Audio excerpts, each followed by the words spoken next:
ಸ್ವಾನುಭಾವದ ನೆಲೆಯ ನಾನೇನು ಬಲ್ಲೆನಯ್ಯ, ನೀನೇ ಒಳಹೊಕ್ಕು ಏನು ನುಡಿಸಿದೊಡೆ, ನಾ ನುಡಿವೆನಯ್ಯ ಸುಲಭ ಶ್ರೀ ಗುರುವೇ, ಕೃಪೆಯಾಗು ಕೃಪೆಯಾಗು ಕೃಪೆಯಾಗು. ಪ್ರಥಮದಲ್ಲಿ ಎನ್ನ ಮಸ್ತಕದ ಮೇಲೆ ತಮ್ಮ ದಿವ್ಯ ಹಸ್ತವನ್ನಿಟ್ಟು ಎನ್ನ ಬಾಳಿಗೆ ಬೆಳಕಾಗಿ ಎನ್ನ ಬಾಳಿನಲ್ಲಿ ಸರಳತೆಯ ಮಹಾಮಂತ್ರವನ್ನು ಬೋಧಿಸಿದ ಎನ್ನ ಪರಮಾರಾಧ್ಯ ಗುರುದೇವರು, ನಡೆದಾಡುವ ದೇವರು ಬುದ್ಧಿಜಿಯವರ ಮಾನಸ ಪುತ್ರರು, ನಮ್ಮ ನಿಮ್ಮೆಲ್ಲರಿಗೂ ಶುಭ ಮುಂಜಾವಿನಲ್ಲಿ ಜ್ಞಾನ ದರ್ಶನವನ್ನು ನೀಡುತ್ತಿರುವ ಆರಾಧ್ಯ ಗುರುದೇವರ ದಿವ್ಯನಾಮವನ್ನು ಅಂತರಂಗದಲ್ಲಿ ಸ್ಮರಿಸಿಕೊಂಡು ಅವರ ಪದ್ಮಪಾದಗಳಿಗೆ ಭಕ್ತಿಯ ದಂಡ ಪ್ರಣಾಮಗಳನ್ನು ಸಲ್ಲಿಸಿ, ಗುರುದೇವರ ಎಲ್ಲ ಕಾರ್ಯಕ್ರಮಗಳಲ್ಲಿ ಮುಂಚಿತವಾಗಿ ಹೋಗಿ ಅಲ್ಲಿ ಕಾರ್ಯಕ್ರಮದ ಸಂಯೋಜನೆಯನ್ನು ಅಚ್ಚುಕಟ್ಟಾಗಿ ನಿರ್ವಹಿಸಿ ಕಾರ್ಯಕ್ರಮಕ್ಕೆ ಮೆರುಗನ್ನು ತಂದುಕೊಡುತ್ತಿರುವಂಥ ಶಾಂತಮೂರ್ತಿಗಳು, ಸದುಹೃದಯದ ಸಂತರು ಆದ ಬಸವಾನಂದ ಅಪ್ಪಂಗಳ ದಿವ್ಯ ಪಾದಗಳಿಗೆ ಹಣೆ ಮಣಿದು ಎಲ್ಲ ಸಂಪೂಜ್ಯರ ಪುಣ್ಯಪಾದಗಳಿಗೆ ಭಕ್ತಿಯಿಂದ ವಂದಿಸಿ, ಈ ಶುಭ ಮುಂಜಾವಿನಲ್ಲಿ ಸುಂದರ ಕಾರ್ಯಕ್ರಮವನ್ನು ಏರ್ಪಡಿಸಿದಂಥ ಎಲ್ಲ ಸೇವಾಧಾರಿಗಳಿಗೂ ಎಲ್ಲ ಹಿರಿಯರಿಗೂ ತಮ್ಮೆಲ್ಲರಿಗೂ ಅನಂತ ಶರಣಾರ್ಥಿಗಳು. ನಮ್ಮ ಬದುಕು ಶ್ರೇಷ್ಠವಾದ ಬದುಕು. ನಮ್ಮ ಬದುಕು ಶ್ರೇಷ್ಠವಾಗಬೇಕಾಗಿತ್ತು ಅಂದರೆ ಅದಕ್ಕೊಂದಿಷ್ಟು ನಾವು ಸನ್ನಡತೆಯಿಂದ, ನಮ್ಮ ಆಚಾರ ವಿಚಾರಗಳಿಂದ ಆ ಬದುಕಿಗೆ ಮೆರುಗನ್ನು ತರಬೇಕು. ಸದ್ಧರ್ಮಗಳಿಂದ ಬದುಕಿಗೆ ಕಳೆಯನ್ನು ತರಬೇಕು. ಅಂದಾಗ ಬದುಕು ಸುಂದರವಾಗ್ತದೆ. ಕೇವಲ ಹುಟ್ಟಿದ ಮಾತ್ರಕ್ಕೆ ನಾವೆಲ್ಲರೂ ಶ್ರೇಷ್ಠರಾಗಲಿಕ್ಕೆ ಸಾಧ್ಯ ಇಲ್ಲ. ಬದುಕಿಗೆ ಬೆಲೆ ಬರಬೇಕಾದ್ರೆ ನಮ್ಮ ಬದುಕಿನಲ್ಲಿ ಒಂದಿಷ್ಟು ಪ್ರೇಮ ತುಂಬಿರಬೇಕು, ಬದುಕಿನಲ್ಲಿ ಒಂದಿಷ್ಟು ಆನಂದದ ದರ್ಶನ ಆಗಿರಬೇಕು. ಅಂದಾಗ ಮಾತ್ರ ಬದುಕ ಸುಂದರ ಆಗ್ತದೆ, ಬದುಕ ಹಸನ ಆಗ್ತದೆ. ಬದುಕನ್ನು ಹಸನಾಗಿಸುವಂಥ ಯಾವುದಾದ್ರೂ ಒಂದು ಮಾರ್ಗವಿದ್ದರೆ ಅದು ಜ್ಞಾನ ಮಾರ್ಗ, ಅದು ಆನಂದದ ಮಾರ್ಗ. ಯಾರು ಆನಂದ ಮಾರ್ಗದಲ್ಲಿ ತಮ್ಮನ್ನು ತಾವು ತೊಡಗಿಸಿಕೊಂಡಿರ್ತಾರೆ, ಯಾರು ಜ್ಞಾನ ಮಾರ್ಗದಲ್ಲಿ ತಮ್ಮನ್ನು ತಾವು ಮುಳುಗಿರ್ತಾರೆ, ಅಂಥವರು ಮಾತ್ರ ಬದುಕನ್ನು ಸುಂದರಗೊಳಿಸಿರ್ತಾರೆ. ಅಂಥವರ ಬದುಕು ಮಾತ್ರ ಶ್ರೇಷ್ಠ ಬದುಕಾಗ್ತದೆ. ವಿಶೇಷ ಅಂದರೆ ನಾವೆಲ್ಲರೂ ಸುಖವನ್ನು ಅರಿಸಿ ಬರ್ತೀವಿ ವಿನಃ ಆನಂದವನ್ನು ಮರೆತೀವಿ. ಯಾವುದರಿಂದ ಬದುಕು ಸುಂದರ ಆಗ್ತದ ಆ ಆನಂದವನ್ನು ಮರೆತೀವಿ, ಯಾವುದರಿಂದ ಬದುಕ ದುಃಖಿತ ಆಗ್ತದ ಅಂತ ಸುಖವನ್ನು ಅರಿಸಿ ಬರ್ತೀವಿ. ನಾವು ಸುಖಕ್ಕೂ ಆನಂದಕ್ಕೂ ಬಹಳ ದೊಡ್ಡ ವ್ಯತ್ಯಾಸ ಅದ. ಸುಖ ಅಂದ್ರೆ ಒಂದಿಷ್ಟು ದಿವಸ ಇರ್ತದ, ಆ ಬಳಿಕ ದುಃಖವನ್ನು ಕೊಡುತ್ತದ, ಆ ಬಳಿಕ ಮರೆಯಾಗಿ ಹೋಗ್ತದಲ್ಲ, ಅದು ಸುಖ. ಸ್ಥಿರವಾಗಿ ನಾವು ಇರುವವರೆಗೂ ಜೀವನ ಪೂರ್ತಿ ತೃಪ್ತಿಯನ್ನು ಕೊಡುವಂತಹದ್ದು ಯಾವುದಲ್ಲ ಅದು ಆನಂದ. ಅದು ನಾವೆಲ್ಲ ಸುಖವನ್ನು ಅರಿಸಿ ಹೊರಟೀವಿ. ಬರೀ ಯಾವುದು ಸುಖ ನಮಗೆ ಶಾಶ್ವತವಾಗಿ ನಿಂತದ? ಬುದ್ಧ ಸುಖದ ಮಧ್ಯದೊಳಗೆ ಇದ್ದ, ಆದ್ರೆ ಆತನಿಗೆ ಆತನ ಬದುಕ ಕಷ್ಟ ಅಂತ ಅನಿಸ್ತು. ಬದುಕಿನಲ್ಲಿ ತೃಪ್ತಿಯನ್ನು ಕೊಡಲಿಲ್ಲ ಸುಖ. ಆ ಸುಖವನ್ನು ತ್ಯಜಿಸಿ ಯಾವಾಗ ಆನಂದ ಮಾರ್ಗವನ್ನು ಅನುಸರಿಸಿದ, ಯಾವಾಗ ಜ್ಞಾನವನ್ನು ಅನುಸರಿಸಿ ಹೋದ, ಆವಾಗ ಮಾತ್ರ ಆತ ಬುದ್ಧ ಶ್ರೇಷ್ಠನಾದ.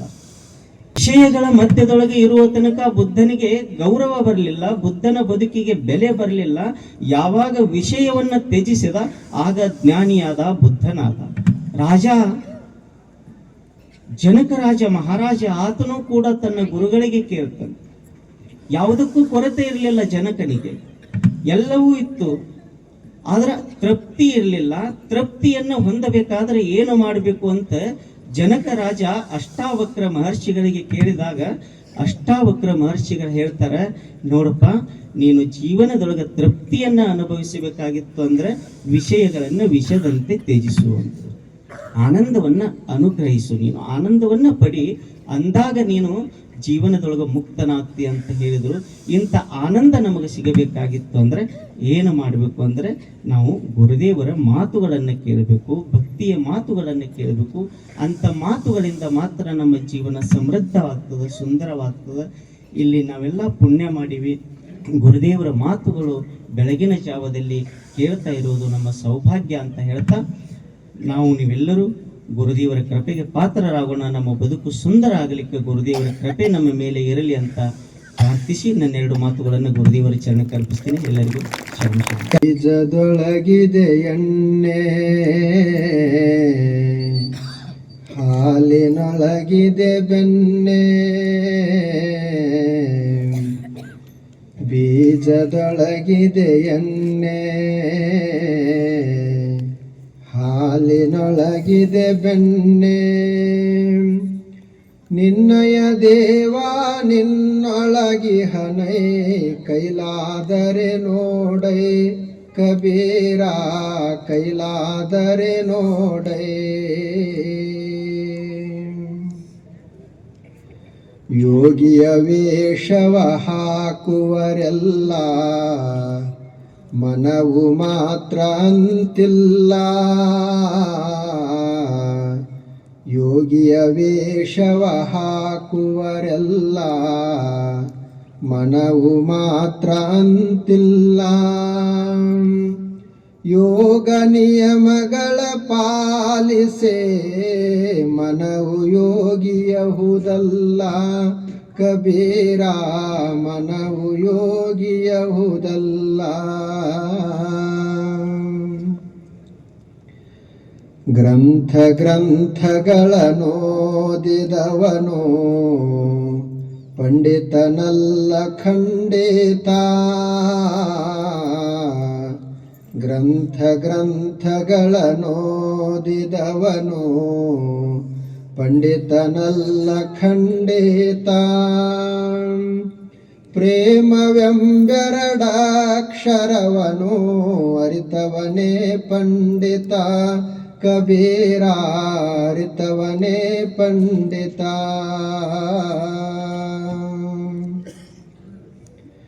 ಮಾತಿನ ಗದ್ದಲ ನಿಲ್ಲಿಸಿ, ಸ್ಮರಣೆಯ ಸುಖದಲ್ಲಿ ಮುಳುಗೋ. ಮಾತಿನ ಗದ್ದಲ ನಿಲ್ಲಿಸಿ, ಸ್ಮರಣೆಯ ಸುಖದಲ್ಲಿ ಮುಳುಗೋ. ಹೊರಗಿನ ಪರದೆಯ ಮುಚ್ಚಿ ನೀನು, ಒಳಗಿನ ಪರದೆಯ ತೆರೆಯೋ ಕಬೀರ, ಒಳಗಿನ ಪರದೆಯ ತೆರೆಯೋ.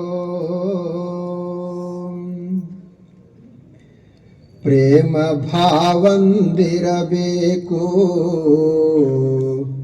ವೇಷವೆಂತಾದರೂ ಸರಿ.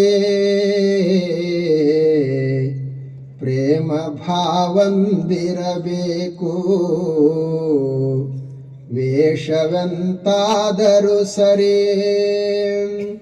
ಮನೆಯೊಳಗಾದರೂ ಇರಬಹುದಯ್ಯ, ವನದೊಳಗಾದರೂ ಸರಿಯೇ ಕಬೀರ, ವನದೊಳಗಾದರೂ ಸರಿಯೇ. ಜರಿಗೆ ಮತ್ತು ತಮಗೆಲ್ಲರಿಗೂ ನಮಸ್ಕಾರಗಳು. ಜನರು, ಸಂತರು ಅವರೆಲ್ಲರೂ ಅನುಭಾವಿಗಳು. ಯಾರು ಸತ್ಯದ ಅನುಭೂತಿಯನ್ನು ಪಡಿತಾರೆ ಅವರಿಗೆ ನಾವು ಋಷಿಗಳು, ಶರಣರು, ಸಂತರು ಅಂತ ಕರೆಯುವುದು.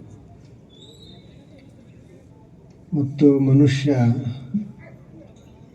ನಿಜವಾದ ಆನಂದವನ್ನು, ನಿಜವಾದ ಸುಖವನ್ನು ಯಾವಾಗ ಪಡಿತಾನೋ ಅಂದ್ರೆ ಆತ ಸತ್ಯವನ್ನು ಅರಿತುಕೊಂಡಾಗನೇ ಪಡೆಯುವುದು. ಸತ್ಯ ಅಂದರೆ ಏನು ಅಂದರೆ, ಸತ್ಯ ಅಂದರೆ ಯಾವಾಗಲೂ ಇರುವಂಥದ್ದು.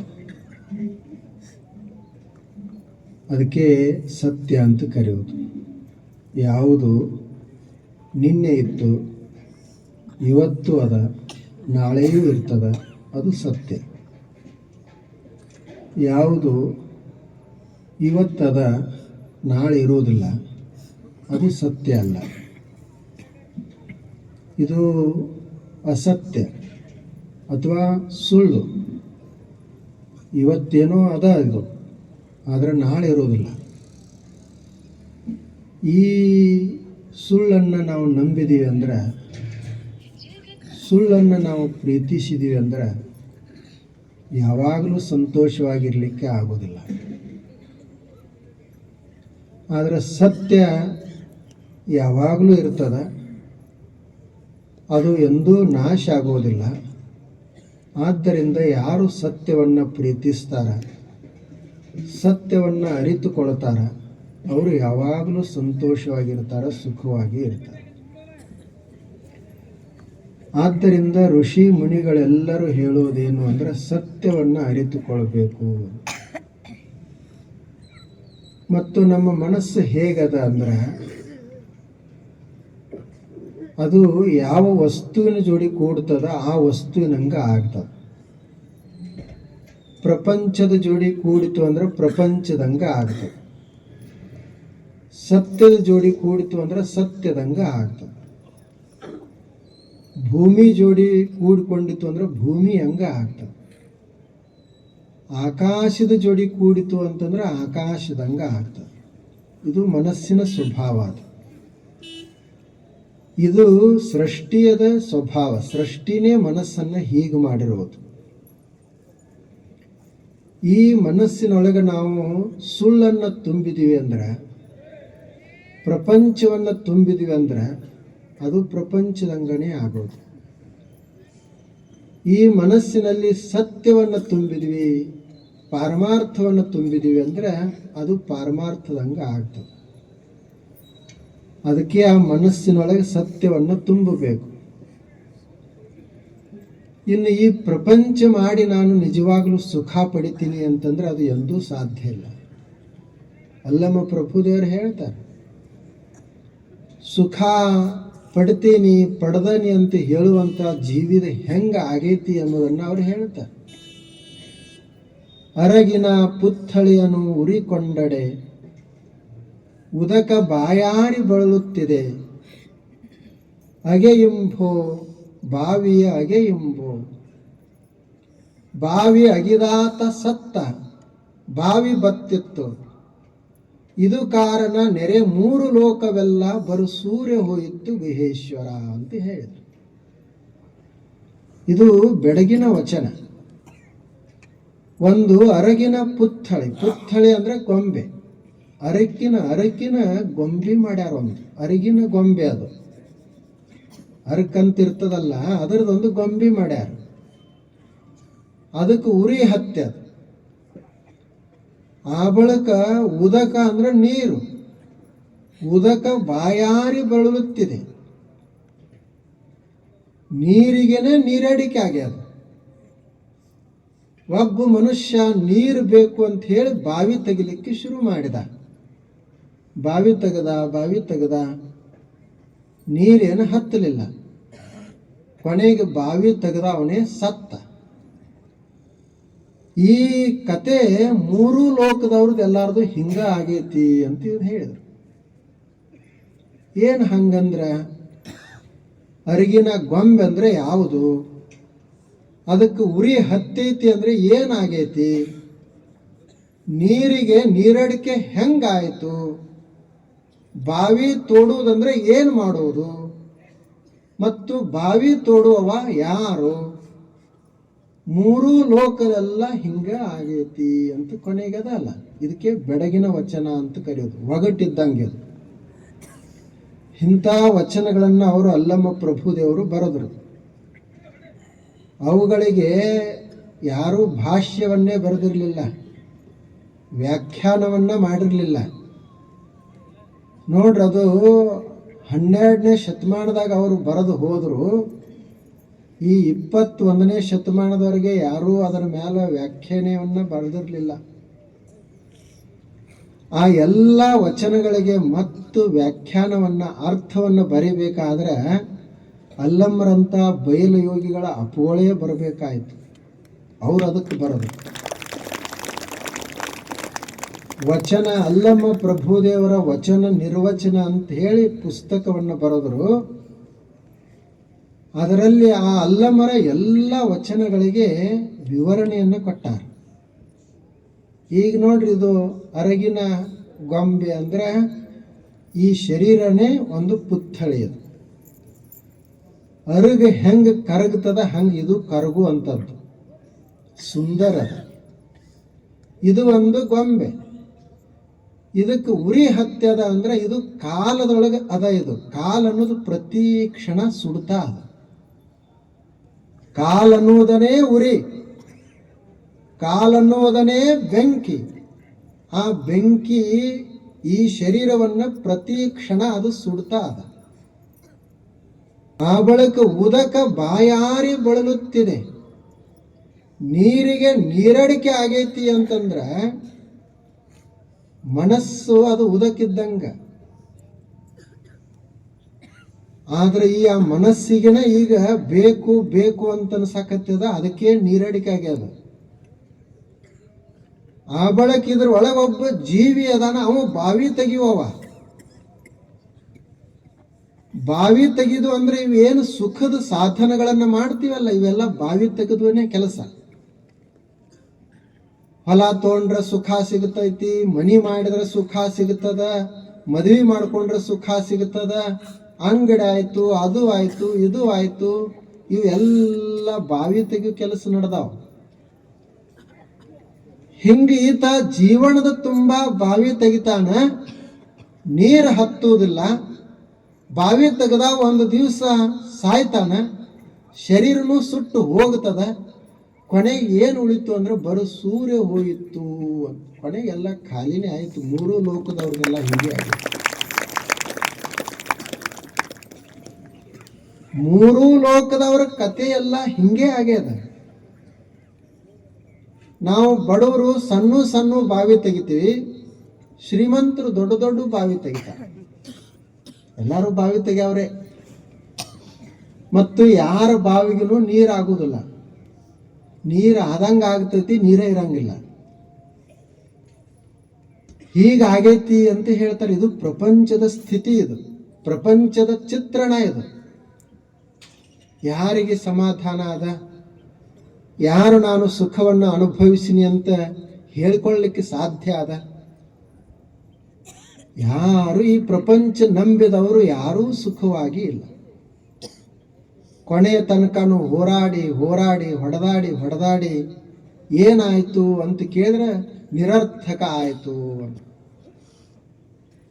ಕೊನೆಗೆ ಅದು ಬರ್ತದೆ. ಯಾಕಂತಂದ್ರೆ ಆ ಮನುಷ್ಯ ಈ ಪ್ರಪಂಚವನ್ನ ನಂಬಿದ, ಅದಕ್ಕೆ ಹೀಗಾಗ್ತಾದ ಅಂತ ಅಲ್ಲಮ್ಮ ಪ್ರಭುದೇವರು ಹೇಳಿದರು. ಅದಕ್ಕೆ ಅವರು ಋಷಿಗಳು ಹೇಳಿದರು, ಸತ್ಯವನ್ನ ನಂಬಬೇಕು, ಸತ್ಯವನ್ನ ಪ್ರೀತಿಸಬೇಕು. ಆ ಸತ್ಯದ ಅನುಭೂತಿ ಸಾಕ್ಷಾತ್ಕಾರ ಮನುಷ್ಯನಿಗೆ ಆಯಿತು ಅಂದ್ರೆ ಆ ಮನುಷ್ಯ ಸಮಾಧಾನವನ್ನ, ಸಂತೋಷವನ್ನ, ಆನಂದವನ್ನ ಅನುಭವಿಸಲಿಕ್ಕೆ ಸಾಧ್ಯ ಅದ. ಇವು ಉಳಿದಂತೂ ಪ್ರಪಂಚದಾಗ ಕಷ್ಟ ನಷ್ಟಗಳು ಇದ್ದದ್ದೇ ಇವು, ಮತ್ತು ಇವು ಇರಲೇಬೇಕು. ಇವುಗಳ ಮಧ್ಯದಲ್ಲೇ ನಾವು ಸಂತೋಷವನ್ನು ಅನುಭವಿಸಲಿಕ್ಕೆ ಸಾಧ್ಯ ಅದ. ಸಮುದ್ರ ಮಂಥನ ಕೇಳ್ತೀವಲ್ಲ, ಸಮುದ್ರ ಮಂಥನ ಮಾಡಿದ್ರು. ಒಂದು ಕಡೆ ದೇವತೆಗಳು, ಇನ್ನೊಂದು ಕಡೆ ರಾಕ್ಷಸರು ಮೇರು ಪರ್ವತವನ್ನೇ ಕಡಗೋಲು ಮಾಡಿದರು. ವಾಸುಕಿ ಅನ್ನುವಂಥ ಸರ್ಪವನ್ನ ಹಗ್ಗ ಮಾಡಿದರು. ಒಂದು ಕಡೆ ದೇವತೆಗಳು ಜಗ್ಗಿದ್ರು, ಇನ್ನೊಂದು ಕಡೆ ದಾನವರು ಜಗ್ಗಿದ್ರು. ಸಮುದ್ರ ಮಂಥನ ನಡೀತು. ಅದರಿಂದ ಕೊನೆಗೆ ಅಮೃತ ಸಿಕ್ತು ಅಂತ ಹೇಳ್ತೀವಲ್ಲ, ಇದು ಸಾಂಕೇತಿಕ. ಹಾಗೆ ನಮ್ಮ ಜೀವನದಲ್ಲಿನೂ ಪ್ರತಿ ಕ್ಷಣ ಸಮುದ್ರ ಮಂಥನನೇ ನಡೆದಿರ್ತದೆ. ನಮ್ಮಲ್ಲೇ ರಾಕ್ಷಸರಿರವ್ರ ಅದಾರ, ನಮ್ಮಲ್ಲೇ ದೇವತೆಗಳದಾವ. ಸದ್ಗುಣಗಳೇ ದೇವತೆಗಳು, ದುರ್ಗುಣಗಳೇ ರಾಕ್ಷಸರು. ಮನಸ್ಸೇ ನಮ್ಮದು ಮೇರು ಪರ್ವತ. ನಾವು ಮಾಡುವಂಥ ಕ್ರಿಯೆ ಅದನ್ನು ಬಳಸಿಕೊಂಡು ಸಮುದ್ರ ಮಂಥನ ಮಾಡ್ತೀವಿ. ಅವರು ಆ ಕಡೆ ಜಗ್ಗುತ್ತಿರ್ತಾರ, ನಾವು ಈ ಕಡೆ ಜಗ್ಗುತ್ತೀವಿ. ಅವರು ಇದನ್ನು ಮಾಡಬೇಡ ಅಂತಿರ್ತಾರ, ನಾವು ಇದನ್ನು ಮಾಡ್ತೀವಿ. ಕೆಟ್ಟ ಗುಣಗಳು ಎಷ್ಟು ತ್ರಾಸು ಕೊಡ್ತಾವ.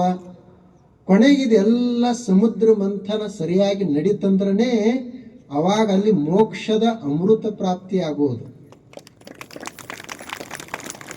ಸಮುದ್ರ ಮಂಥನದೊಳಗ ಅಮೃತ ಹುಟ್ಟಿಕೊಂಡಿತ್ತು ಅಂದ್ರೆ, ಅಮೃತ ಅಂದ್ರ ಮುಕ್ತಿ, ಮೋಕ್ಷ. ಅಮೃತ ಅಂದ್ರೆ ಸಾವಿರ್ಲಾರದ್ದು. ಆ ಮನುಷ್ಯನಿಗೆ ಸಾವಿಲ್ಲ. ಆತ ಶಾಶ್ವತ ಸುಖವನ್ನ ಪಡಿತಾನೆ.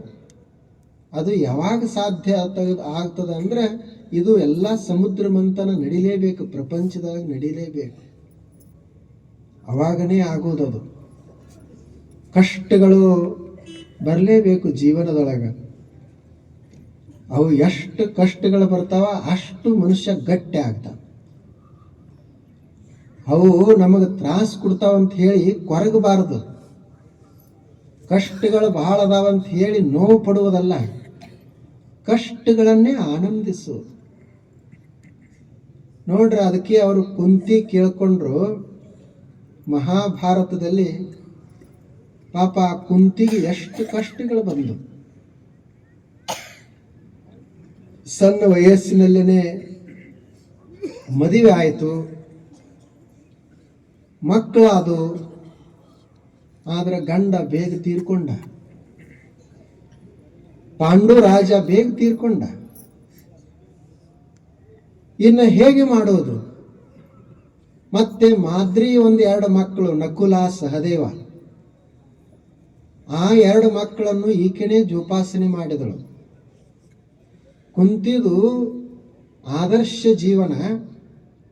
ಒಬ್ಬ ಭಾರತೀಯ ಮಹಿಳೆ ಹೆಂಗೆ ಇರ್ತಾಳೋ ಅಂತ ತಿಳ್ಕೊಳ್ಬೇಕಾಗಿತ್ತಂದ್ರೆ ಆ ಕುಂತಿದು ನೋಡ್ಬೇಕಾಗ್ತದ ಘಟನೆ. ಆಕೆ ಸೌತಿ ಮಕ್ಕಳನ್ನು ಸಹಿತ ತನ್ನ ಮಕ್ಕಳಕ್ಕಿಂತ ಹೆಚ್ಚು ಪ್ರೀತಿ ಮಾಡವಳು. 5 ಜನ ಮಕ್ಕಳಲ್ಲಿ ಆಕೆಗೆ ಹೆಚ್ಚು ಪ್ರೀತಿಯವ ಅಂದ್ರೆ ಸಹದೇವ. ಸಹದೇವ ಏನ ಆಕೆಯ ಮಗ ಅಲ್ಲ, ಅವ ಮಾದ್ರಿಯ ಮಗ ಇದ್ದ.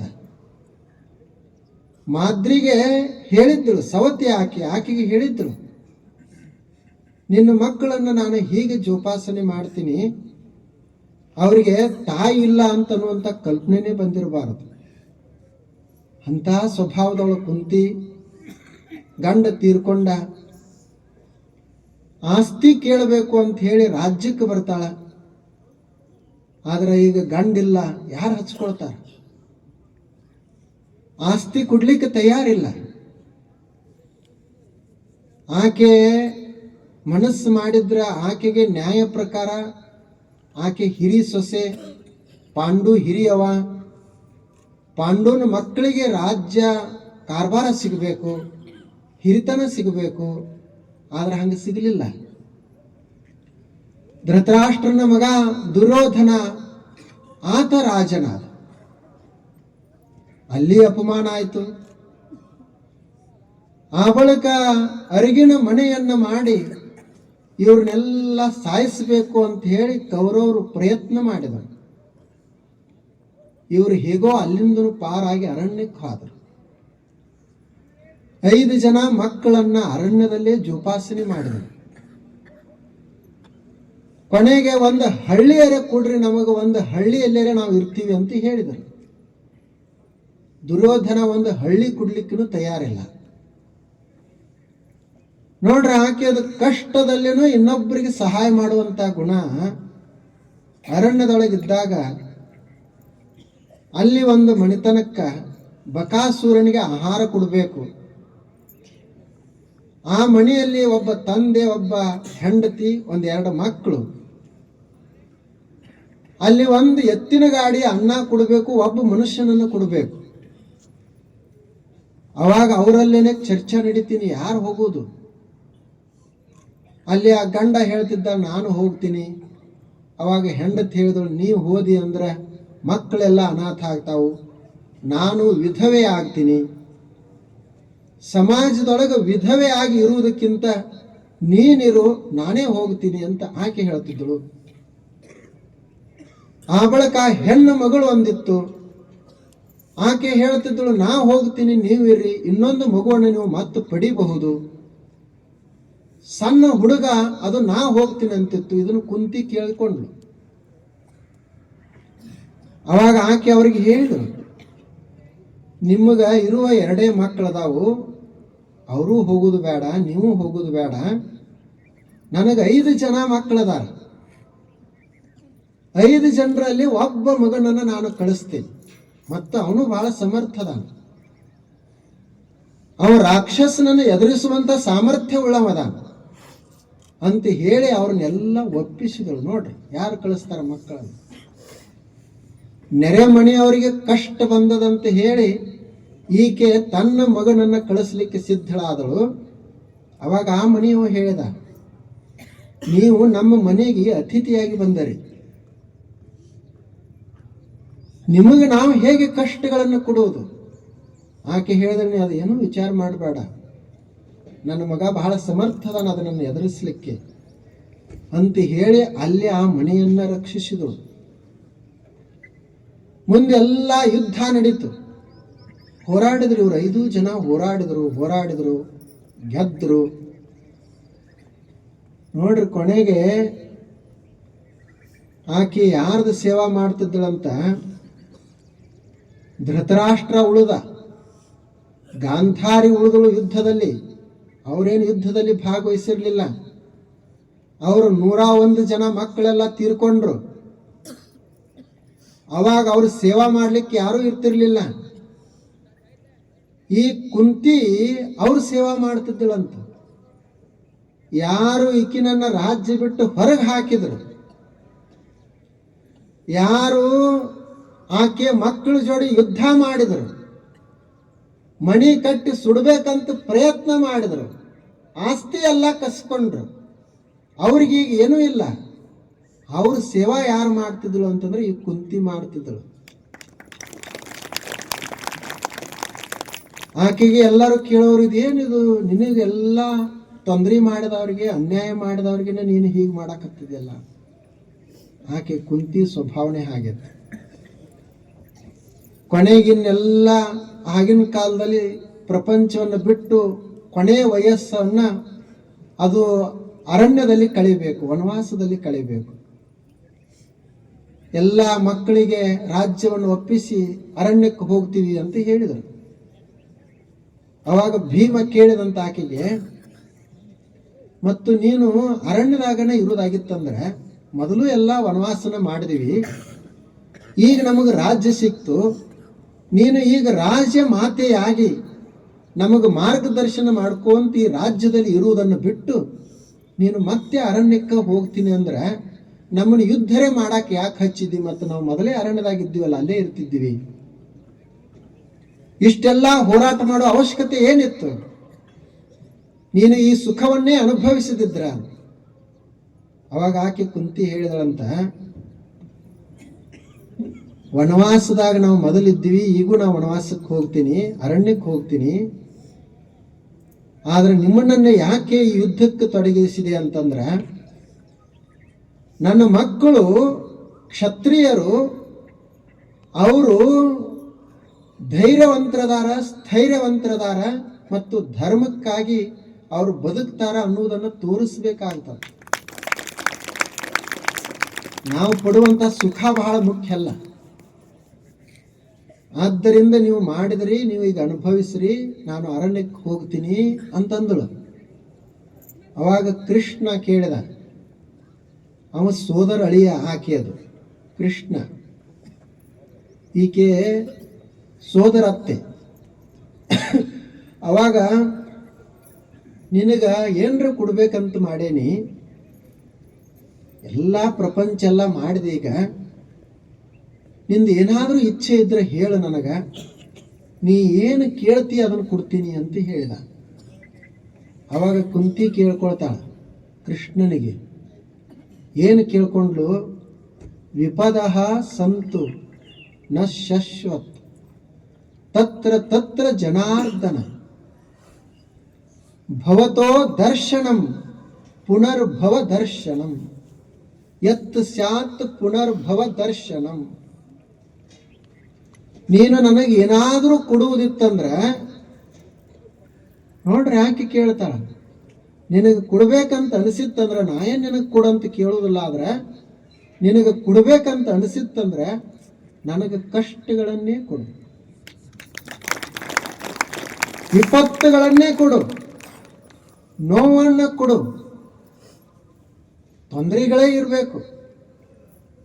ಅವಾಗ ಆತ ಅಂತಾನ, ಇಡೀ ಜೀವನದ ತುಂಬ ಅಪಮಾನ, ಕಷ್ಟ, ನೋವ ಎಲ್ಲ ಅನುಭವಿಸಿದಿ, ಮತ್ತ ಅದನ್ನೇ ಕೇಳ್ತೀಯಲ್ಲ, ಏನ್ರ ಒಂದಿಷ್ಟು ಸುಖ ಕೇಳು, ಮುಕ್ತಿ ಕೇಳು, ಸ್ವರ್ಗ ಕೇಳು, ಮುಂದಿನ ಜನ್ಮಾರೇ ಒಂದು ಕೇಳು, ರಾಣಿಯಾಗಿ ಹುಟ್ಟಬೇಕಂತ ಕೇಳು, ಮತ್ತೇನ್ರಿ ಕೇಳ್ಬೋದಾಗಿತ್ತು, ಇದನ್ನ ಯಾಕೆ ಕೇಳ್ತಾ ಅಂತ. ಆಕೆ ಹೇಳ್ತಾಳ, ವಿಪದಃ ಸಂತು ನ ಶಶ್ವತ್ ತತ್ರ ತತ್ರ ಜನಾರ್ದನ. ನನಗೆ ಕಷ್ಟಗಳನ್ನು ಯಾಕೆ ಕೊಡು ಅಂದ್ರೆ, ಆ ಕಷ್ಟಗಳಿದ್ದು ಅಂದ್ರೆ ನಿನ್ನ ನೆನಪಾಗ್ತೈತಿ. ಸುಖ ಇತ್ತಂದ್ರೆ ನಿನ್ನನ್ನು ನೆನಪಿಸಿಕೊಳ್ತಿರ್ಲಿಲ್ಲ ನಾನು, ಕಷ್ಟಗಳದಾವಂತೆ ನೆನಪಿಸಿಕೊಳ್ತೀನಿ. ನಿನ್ನ ದರ್ಶನ ಆಯ್ತಂದ್ರೆ ನನ್ನ ಭವಾನೇ ನಾಶ ಆಗಿ ಹೋಗ್ತೈತಿ, ಅದಕ್ಕೆ ನನಗೆ ಕಷ್ಟಗಳನ್ನು ಕೊಡುವ. ನೋಡ್ರಿ, ನಾವು ಎಲ್ಲರೂ ಕಷ್ಟಗಳನ್ನು ಅನುಭವಿಸ್ತಿರ್ತೀವಿ. ನಮ್ಮ ಕಷ್ಟಗಳು ಇನ್ನೂ ಮುಂದಿನ ತಿಂಗಳು ಬರುವುದಾದ್ರೆ ಈಗ ನಾವು ಚಿಂತೆ ಮಾಡ್ತೀವಿ. ಈಗ ಬಂದದ್ದಲ್ಲ, ಮುಂದಿನ ತಿಂಗಳು ಬರುವುದಾವಂದ್ರೆ ಈಗ ಈ ಮನುಷ್ಯನಿಗೆ ತ್ರಾಸ ಆಗ್ತಿರ್ತದ. ಇನ್ನು ನೀವು ಹೆಂಗ ಸಂತೋಷದಿಂದ ಬದುಕಾಕ ಬರ್ತದ ಹೇಳ್ರಿ ನೋಡೋಣ. ಬರಲಿ ಅಂತ ಹೇಳಬೇಕು ಕಷ್ಟಗಳು, ಎದುರಿಸೋಣ, ಅದರಲ್ಲೇ ಮಜಾ ಇರೋದು. ಅವುಗಳಿಗೊಂದು ಆನಂದ ಅದ, ಅವುಗಳಲ್ಲಿ ಒಂದು ಆನಂದ ಇರ್ತದೆ, ಹೆದರುವುದಲ್ಲ. ಇದು ಜೀವನ ಇರುವುದನ್ನೇ ಹಾಗೇ ಅದ. ಬಹಳ ಅವುಗಳನ್ನು ನಾವು ಸಂತೋಷದಿಂದ ಅನುಭವಿಸಬೇಕಾಗ್ತದೆ. ಮತ್ತು ನಾವೇನು ತಿಳ್ಕೊಂಡಿವಿ ಅಂತಂದ್ರೆ, ನಮ್ಮದೊಂದು ಪ್ರಪಂಚ ಹೀಗೆ ಇರಬೇಕು ಅಂತ ತಿಳ್ಕೊಂಡೇವೆ. ಪ್ರಪಂಚ ಅಂದ್ರೆ ಇದೆಲ್ಲ ಇರುವುದನ್ನೇ. ಅಲ್ಲಿ ಸ್ವಲ್ಪ ಸುಖ, ದುಃಖ, ಸಂತೋಷ ಮತ್ತು ಒಂದಿಷ್ಟು ನೋವ ಎಲ್ಲ ಇರುವುದನ್ನೇ. ಅದು ಒಂದು ಗಿಡದಾಗ ಗೂಗಿತ್ತು, ಅದರ ಮುಖ ಬಹಳ ಕುರೂಪ, ಯಾರೂ ನೋಡುವುದಿಲ್ಲ, ಭಯ ಪಡ್ತಾರೆ ಗೂಗಿದು. ಆ ಬಳಿಕ ಅದೇ ಗಿಡದಾಗ ಒಂದು ಗಿಳಿ ಇತ್ತು, ಅದು ಬಹಳ ಸುಂದರ, ಅದನ್ನು ಎಲ್ಲರೂ ಪ್ರೀತಿಸ್ತಾರೆ ಮತ್ತು ಎಲ್ಲವನ್ನು ಕೊಡ್ತಾರೆ ಅದಕ್ಕೆ. ಒಂದು ದಿವಸ ಗಿಳಿ ಗೂಗಿಗೆ ಕೇಳ್ತು, ಏನಪ್ಪಾ ನಿಂದು ಜೀವನ ಗೂಗಿ, ನಿಂದೇನು ಮೈ ಬಣ್ಣ ಚಲೋ ಐತೆ, ಮುಖ ಚಲೋ ಅದನ, ಏನು ಕಂಠ ಚಲೋ, ಹೋಗ್ಲಿ ಯಾರು ನಿನ್ನ ಪ್ರೀತಿಸ್ತಾರ? ಏನೂ ಇಲ್ಲ. ಯಾರು ನಿನ್ನ ನೋಡಿದ್ರಂದ್ರೆ ಗಾಬರಿ ಆಗ್ತಾರ. ಮತ್ತು ನೀನು ರಾತ್ರಿ ತಿರುಗಾಡೋದು, ಬಹುಶಃ ನಿನಗೆ ಬಹಳ ಕಷ್ಟ ಆಗಿರಬೇಕು ಅಂತ ಗಿಳಿ ಗೂಗಿಗೆ ಹೇಳಿತು. ಅದು ಗೂಗಿ ಋಷಿ, ಅದು ತಿಳುವಳಿಕೆ ಉಳ್ಳದ್ದದು, ಉಲೂಕ ಅಂತ ಕರೀತಾರೆ ಅದಕ್ಕೆ ಸಂಸ್ಕೃತದೊಳಗ, ಅದು ಜ್ಞಾನಿನೇ ಅದು. ಅದು ಹೇಳಿತು, ನನಗ ದೇವರು ಏನೇನು ಕೊಟ್ಟಾನಲ್ಲ ಬಹಳ ಚಲೋ ಕೊಟ್ಟಾನ, ನಾನು ಅದರಲ್ಲೇನೆ ಸಂತೋಷವಾಗಿ ಅದನ್ನ. ನನಗ ನನ್ನ ಕಷ್ಟ ಇಲ್ಲ, ನಿಮ್ಮ ಕಷ್ಟ ನೋಡಿ ನನಗೆ ಬಹಳ ತ್ರಾಸ ಆಗಕತ್ತೈತಿ. ನಿಮ್ಮದು ಬಣ್ಣ ಚಲೋ, ಎಲ್ಲ ಕೆಂಪ ಹಸಿರ ಎಲ್ಲ ಅದ, ಆದ್ರೆ ಏನು ಮಾಡೋದು, ಯಾರ್ದಾರೆ ಪಂಜರದಾಗಿರ್ಬೇಕಲ್ಲ. ಅವ್ರು ಎಂಥ ಹಣ್ಣು ಕೊಡ್ತಾರ ಅದನ್ನ ತಿನ್ಬೇಕು, ಅವ್ರು ಮಾತಾಡಂದ್ರೆ ಮಾತಾಡಬೇಕು, ಅವ್ರು ಕುಣಿ ಅಂದ್ರೆ ಕುಣಿಬೇಕು. ಇದು ಏನು ಮಾಡೋದು, ಬಂಗಾರದ ಪಂಜರಿದ್ರು ಪಂಜರನೇ ಅಲ್ಲ, ಜೈಲೇ ಅಲ್ಲ ಅದು. ಜೈಲ್ದಾಗಿದ್ರೇನು, ಬಂಗಾರದ ಜೈಲ್ದಾಗಿದ್ರೇನು, ಜೈಲೇ. ನನಗೆ ಯಾರೂ ನೋಡುವುದಿಲ್ಲ, ಬಹಳ ಆನಂದವಾಗ್ಯದ. ನಂದು ಬಣ್ಣ ಯಾರಿಗೂ ಹಿಡಿಸುವುದಿಲ್ಲ, ನನ್ನ ಕಂಠ ಯಾರಿಗೂ ಹಿಡಿಸುವುದಿಲ್ಲ, ನಾ ಆನಂದವಾಗ್ಯದ. ನಾವು ನೋಡುವಂತ ದೃಷ್ಟಿಕೋನ ಎಲ್ಲರಿಗೆ ಹಿಡಿಸಬೇಕಂತಂದ್ರೆ ಈ ಜಗತ್ತಿನಾಗ ಎಲ್ಲಿ ಸಾಧ್ಯ ಆಗ್ತದೆ? ನಮ್ಮ ಶರೀರವನ್ನು ನಾವು ಪ್ರೀತಿಸಬೇಕು, ನಮ್ಮ ಬಣ್ಣವನ್ನು ನಾವು ಪ್ರೀತಿಸಬೇಕು, ನಮ್ಮ ಮನೆಯನ್ನು ನಾವು ಪ್ರೀತಿಸಬೇಕು.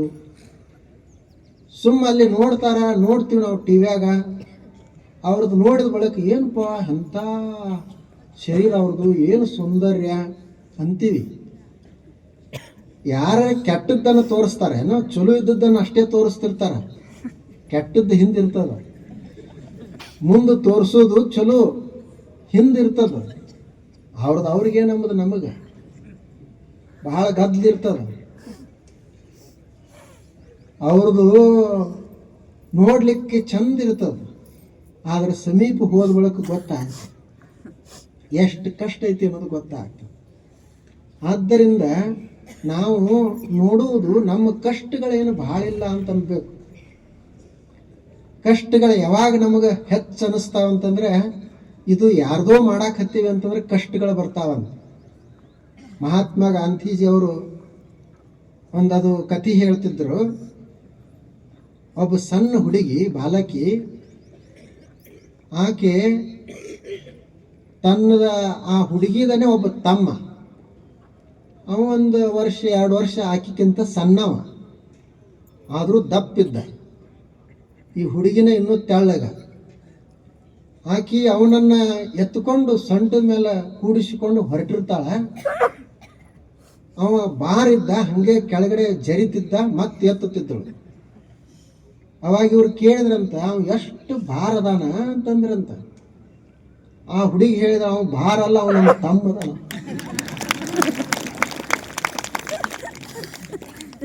ಅವ ಭಾರ ಅಲ್ಲ, ಅವ ನಮ್ಮ ತಮ್ಮ ಅದಾನ.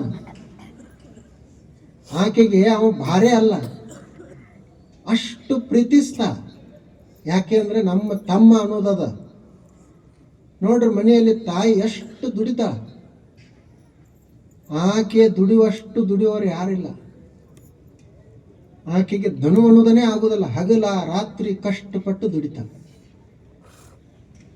1 ದಿವಸ ಅಡಿಗೆ ಮಾಡೋದಲ್ಲ, ಎಷ್ಟು ದಿವಸ ಮಾಡ್ಬೇಕಾಗ್ತದ. ಇವ್ರಿಗೆ 1 ದಿವಸ ಮಾಡಕ್ಕೆ ಹಚ್ಚಿ ಗೊತ್ತಾಗ್ತದ ಅಡಿಗೆ ಮಾಡೋದು. ಬಹಳ ಕಷ್ಟದ ಕೆಲಸದ ಅದು. ದಿವಸ ಉಣ್ಣುವುದೇನೋ ಸುಲಭ, ದಿನಾಲು ಅಡಿಗೆ ಮಾಡಬೇಕು, ಮತ್ತೆಲ್ಲ ಮನೆಯನ್ನೆಲ್ಲ ಸ್ವಚ್ಛ ಇಡಬೇಕು. ಇದೇನು ಸಾಮಾನ್ಯ ಕೆಲಸ ಅಲ್ಲ ಇದು. ಅದು ಹೆಣ್ಮಕ್ಳಿಗೆ ಸಾಧ್ಯ ಅದ. ಯಾಕೆ ಅಂತಂದ್ರೆ ಅವ್ರ ಮನೆ ಇದು ನಮ್ಮದಂತ ತಿಳ್ಕೊಂಡಿರ್ತಾರೆ. ಅವ್ರಿಗೆ ಧನು ಆಗೋದಿಲ್ಲ, ಕಷ್ಟ ಆಗೋದಿಲ್ಲ.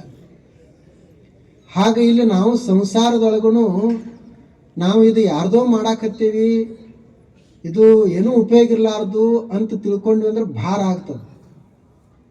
ಇದು ನಮ್ಮದ ಅದ, ಇದು ನನ್ನ ಚಂದಾಗಿ ಮಾಡಬೇಕಂತ ಭಾವ ಬಂತು ಅಂದ್ರೆ ಹಗುರ ಆಗ್ತದೆ. ಹಾಗ ಪ್ರಪಂಚವನ್ನ ನಮ್ಮದಂತ ತಿಳ್ಕೊಂಡು ಹಗುರು ಮಾಡಿ ಬದುಕುವುದು, ಭಾರ ಮಾಡ್ಕೋಬಾರದು. ಮತ್ತು ಕೊನೆಗೆ ಎಲ್ಲರೂ ಹೋಗುವುದು ಅಲ್ಲೇ ಅದ. ಇದು ಒಂದೇ ಟ್ರೇನ್, ಪ್ರಪಂಚ ಅನ್ನೋ ಟ್ರೇನ್ ಇದು. ಈಗ ನೀವು ಒಂದು ಟ್ರೇನ್ದಾಗ ಹೋಗ್ರಿ, ರೇಲ್ ಗಾಡಿಯಾಗ ಹೋಗ್ರಿ, ಅದು ರೇಲ್ ಗಾಡಿಯಲ್ಲಿ 2nd ಕ್ಲಾಸ ಮತ್ತು ಜನರಲ್, AC, ಫಸ್ಟ್ ಕ್ಲಾಸ ಎಲ್ಲ ಒಂದೇ ಬೋಗಿಯಾಗಿರ್ತಾವ. ಎಲ್ಲರೂ ಹೋಗುವುದು ಒಂದೇ ಸ್ಥಳಕ್ಕೆ ಕಣೆ. ಅಲ್ಲಿ ಕೂಡುವ ಕುರ್ಚಿ ಅಷ್ಟೇ ಬೇರೆ. AC ಒಂದಿಷ್ಟು AC ಅದ, ಹೊರಗಿನವ್ರಿಗೆ ಜನರಲ್ದವ್ರಿಗೆ AC ಇಲ್ಲ, ಹೊರಗಿನ ಗಾಡಿ ತೋತಾರ ಅವ್ರು. ಅಲ್ಲಿ ಜನ ಬಹಳ ಜನರಲ್ದಾಗ, ಇವ್ರು ಯಾರು ಇಲ್ಲ, ಒಬ್ಬರೇ ಕೂಡಬೇಕು. ಅದೇ ಗಾಳಿಯನ್ನು ಸ್ವಚ್ಛ ಮಾಡಿ ಇವರು ಒಂದಿಷ್ಟು ಕೊಡ್ತಾರೆ. ಕೊನೆಗೆಲ್ಲ ಟ್ರೇನ್ ರಾತ್ರಿ ತುಂಬ ಹೋಗ್ಲಿ ಹಗಲತ್ತು ಹೋಗಿ ಎಲ್ಲರೂ ಇಳಿಯೋದು, ಅಲ್ಲೇ ಇಳಿಯೋದು. ಅವ್ರು AC-ದಾಗಿದ್ದವ್ರು ದೊಡ್ಡ ಕುರ್ಚಿ ತೊಗೊಂಡು ಇಳಿಯಾಕೆ ಬರೋದಿಲ್ಲ, ಸುಮ್ಮ ಅವ್ರದ್ದು ಸಾಮಾನು ತೊಗೊಂಡು. ಇವ್ರು ಏನೂ ಇರ್ಲಾರ್ದವರು ಅಲ್ಲೇ ಇಳಿಯೋದು, ಇದ್ದವ್ರು ಇಳಿಯೋದು.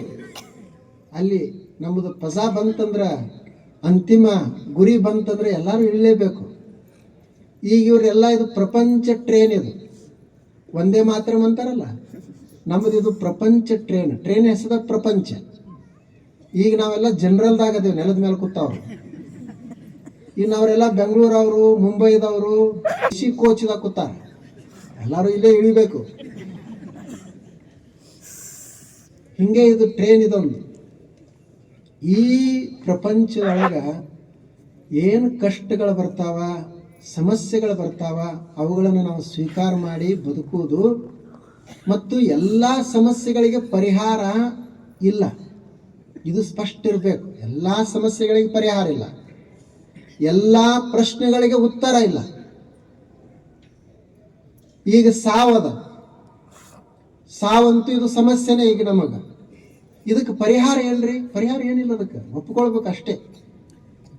ಹಂಗೆ ಕೆಲವರು ನಮಗೆ ಕೇಳ್ತಾರೆ ಬಂದ, ಆಯ್ತು ಮದುವೆ ಆಗ್ತಾ ಇಲ್ಲ, ಪರಿಹಾರ ಏನು? ಒಂದೇನೋ ಪರಿಹಾರ ಹೇಳಿದೆ, ಆಯ್ತು ಸರಿ ಆಗಲಿಲ್ಲ ಅಂದ್ರೆ ಏನು ಪರಿಹಾರ ಇಲ್ಲ ಅಂತ ತಿಳ್ಕೊಬೇಕು. ಯಾಕ ಪರಿಹಾರ ಇಲ್ಲಾರ್ದು ಬಹಳಷ್ಟು ಅದಾವ, ಮದುವೆ ಆಗ್ಲಾರ್ದು ಬಹಳ ಜನ ಅದ. ಇವ ಹನುಮಂತ ಕೇಳಲಿಕ್ಕೆ ಹೋದ, 5 ಶನಿವಾರ ಹೋದ, 11 ಶನಿವಾರ ಹೋದ, ಮಕ್ಕಳಾಗಲಿ ಅಂತ, ಮದುವೆ ಆಗಲಿ ಅಂತ ಹೋದ. ಅವ ಹನುಮಂತ ಆಯ್ತಪ್ಪ ಬರೋದು ಬರ್ತಿ, ಚಲೋ ಆಗಲಿ ಅಂತ ಹೇಳಿದ. ಆಗವಲ್ಲು, ಮದುವೆನೂ ಆಗವಲ್ದು. ಆ ಬಳಿಕ ಅವ ಮತ್ತೆ ನಿಂದು ಶಕ್ತಿಯರೇ ಏನು ಅಂತ ಕೇಳಿದ, ಹನುಮಂತ ಕೇಳಿದ ಭಕ್ತ. ಇಷ್ಟೆಲ್ಲ ನಾವು ಭಕ್ತಿಯಿಂದ ಪ್ರಾರ್ಥನೆ ಮಾಡಿದ್ರು ಏನೂ ಪರಿಣಾಮ ಆಗಲಿಲ್ಲ ಅಂತಂದ್ರೆ ಏನಾಗ? ಅವಾಗ ಹನುಮಂತ ಹೇಳಿದ, ನೋಡಿದು ಪ್ರಪಂಚ ಹಿಂಗೆ ಇರುವುದು, ಇಲ್ಲಿ ಬಹಳಷ್ಟು ಪ್ರಶ್ನೆಗಳಿಗೆ ಸಮಸ್ಯೆಗಳಿಗೆ ಪರಿಹಾರ ಇಲ್ಲ. ಅದಕ್ಕೆ ನಾ ಈ ಕಡೆ ಮುಖ ಮಾಡ್ಕೊಂಡು ಕೂತಾನೆ. ನಿನಗೆ ಬರುದಿತ್ತಂದ್ರೆ ಬಾ, ಬೇಡ ಗಿಡಿಸ್ತಂದ್ರೆ ಬಿಡು. ನೀನು ಶಕ್ತಿಯರೇ ಐತರಿ ಅಂತಾನು ಇಲ್ಲರಿ ಅಂತಾನು ನಮಗೇನು ಫರಕ್ ಕೊಡಂಗಿಲ್ಲ. ಯಾಕೆ ನಮಗೆ ಗೊತ್ತದ, ಏನಿದ್ರು ಸಮಸ್ಯೆಗಳಿಗೆ ಪರಿಹಾರ, ಎಲ್ಲ ಸಮಸ್ಯೆಗಳಿಗೆ ಪರಿಹಾರ ಇಲ್ಲ. ಈಗ ನೀವು ನಾವು ಬಂದು ನನಗೆ ಕೇಳಿದ್ರಿ, ನನಗೆ ಸಾವು ಬರಬಾರ್ದು ಅಂದ್ರೆ ಏನು ಹೇಳಬೇಕು? ನಾನೇ ಸಾವು ಹೊಂದಿರುವಾಗ, ನಾನೇ ಒಂದು ದಿವಸ ಮರೆಯಾಗಿ ಹೋಗುವಾಗ ನೀವು ಗುರುಗಳ ಸಾವು ಬರಲಾರ್ದಂಗೆ ನನಗೆ ಮಾಡ್ರಿ ಅಂದ್ರೆ ನಾ ಎಲ್ಲಿಂದ ಮಾಡೋದು? ಆದ್ದರಿಂದ ಎಲ್ಲ ಸಮಸ್ಯೆಗಳಿಗೆ ಪರಿಹಾರ ಇಲ್ಲ, ಎಲ್ಲ ಪ್ರಶ್ನೆಗಳಿಗೆ ಉತ್ತರ ಇಲ್ಲ. ನಾವು ಇರುವಷ್ಟು ನಮ್ಮ ಸಮಸ್ಯೆಗಳನ್ನು ಸರಳಗೊಳಿಸಿ ಜೀವನವನ್ನು ಸಾಗಿಸ್ತಾ ಇರಬೇಕು. ಕಷ್ಟಗಳ ಮಧ್ಯದಲ್ಲೇ ನಕ್ಕೋಂತಿರೋದು. ಇಷ್ಟು ಇದೊಂದು ತಿಳ್ಕೊಳ್ಳೋದು, ಪ್ರಪಂಚ ಇದು ಹಿಂಗ ಇರುವುದು. ಆನಂತರ ಪಾರಮಾರ್ಥ ಸತ್ಯದ ಅನುಭೂತಿ ಮನುಷ್ಯನಿಗೆ ಆಗಬೇಕು. ಇಷ್ಟ ಆದ್ರೆ ನಡೆಯುವುದಿಲ್ಲ, ಅದರ ಜೋಡಿ ಒಳ್ಳೆ ಕೆಲಸ ಮಾಡಬೇಕು. ಇಡೀ ಜೀವನದ ತುಂಬ ಒಳ್ಳೆಯ ಸತ್ಕರ್ಮಗಳನ್ನು ಮಾಡ್ತಾ ಇರುವುದು. ನಮಗೇನೇನು ಸಾಮರ್ಥ್ಯ ಅದ, ಸಾಧ್ಯತೆ ಅದ, ಅದರ ಎಲ್ಲ ಕಾರ್ಯಗಳನ್ನು ಮಾಡ್ತಾ ಇರಬೇಕು. ಇದನ್ನು ನಾವು ಮೊನ್ನೆ ನೋಡ್ತಾ ಇದ್ದೀವಿ. ಒಳ್ಳೆ ಕೆಲಸಗಳನ್ನು ಮಾಡೋದು. ಇನ್ನು ಅದು ನಾನು ಮಾಡ್ತೀನಿ ಅಂತ ಹೇಳಿನೂ ಸಹಿತ ತಲೆ ಒಳಗೆ ಹಾಕ್ಕೊಳ್ಬಾರ್ದು. ಮಾಡಿದೆನೆಂಬುದು ಮನದಲ್ಲಿ ಹೊಳೆದಡೆ ಏಡಿಸಿ ಕಾಡಿತ್ತು ಶಿವನ ಡಂಗುರ. ಮಾಡಿದೆನೆನ್ನದಿರ ಲಿಂಗಕ್ಕೆ, ಮಾಡಿದೆನೆನ್ನದಿರ ಜಂಗಮಕ್ಕೆ, ಮಾಡಿದೆನೆನ್ನದಿರ ಲಿಂಗಕ್ಕೆ, ಮಾಡಿದೆನೆಂಬುದು ಮನದಲ್ಲಿ ಇಲ್ಲದಿದ್ದರೆ ಬೇಡಿದ್ದ ನೀವು ನಮ್ಮ ಕೂಡಲ ಸಂಗಮ ದೇವ. ನಾ ಮಾಡ್ತೀನಿ ಅಂತ ಅನ್ಬಾರ್ದು. ದೇವರಿಗೆ ಮಾಡ್ತೀನಿ, ಜಂಗಮರಿಗೆ ಮಾಡ್ತೀನಿ ಅಂದರೆ ಸಮಾಜಕ್ಕಾಗಿ ನಾ ಮಾಡ್ತೀನಿ ಅಂತ ಅನ್ಬಾರ್ದು. ನಾವ ಸಮಾಜದಿಂದ ತೊಗೊಂಡೇವಿ. ನಾವೇನು ಮಾಡೋದು? ಈಗ ತಾಯಿಯಿಂದ ನಾವು ತೆಗೆದುಕೊಂಡೇವಿ, ತಾಯಿಗೆ ಮಾಡ್ತೀವಿ ಅಂತಂದ್ರೆ ಏನು ಅದರ ಅರ್ಥ? ನಾ ತಾಯಿದಿಷ್ಟು ಸೇವಾ ಮಾಡಿದೆ ಅಂತ. ತಾಯಿನೇ ನಮ್ಮನ್ನು ಹುಟ್ಟಿಸ್ಯಾಳ, ಆಕೆನೇ ನಮ್ಮನ್ನು ಜೋಪಾಸನೆ ಮಾಡ್ಯಾಳ, ಆಕೆಗೆ ಏನು ಮಾಡೋದು? ಆದ್ದರಿಂದ ನಾ ಮಾಡ್ತೀನಿ ಅನ್ನುವಂಥ ಭಾವ ನಮ್ಮಲ್ಲಿ ಬರಬಾರ್ದು. ಮತ್ತು ಇಡೀ ಜೀವನದ ತುಂಬ ಒಳ್ಳೆಯ ಕೆಲಸಗಳನ್ನು ನಾವು ಮಾಡ್ತಾ ಇರಬೇಕು. ತಲೆಯಲ್ಲಿ ಸತ್ಯದ ಜ್ಞಾನ ಮತ್ತು ಪ್ರಪಂಚದಲ್ಲಿ ಬರುವಂಥ ಕಷ್ಟಗಳನ್ನು ಎದುರಿಸುವಂಥ ಸಾಮರ್ಥ್ಯ, ಅದರ ಜೊತೆಗೆ ಒಳ್ಳೆಯ ಕೆಲಸಗಳನ್ನು ಮಾಡ್ತಾ ಇರಬೇಕು. ಇಷ್ಟು ಇವತ್ತಿನ ಒಂದು ಚಿಂತನೆ.